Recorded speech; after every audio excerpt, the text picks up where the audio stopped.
Today we'll talk about how can you disable this sign or know how you can do that on your Samsung Edge app. So all you have to do, so you just go down, you click here on my page down here.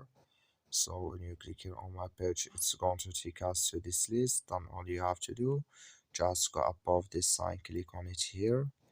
Then it's going to show for us a list like this. Then all you have to do now, you just click here on settings. So when you click on settings, it's going to take you to this list here. Then you click here on notifications. So then it's going to take us to this list here. Then you come here to period prediction here, and you click in this sign or this color. The like you say color, it's gone. That's main period prediction. It's disabled with us now for it's disabled with us now for notifications here. When you click on this sign, that's all you have to do. Thank you for watching. Don't forget to support us by liking, subscribe.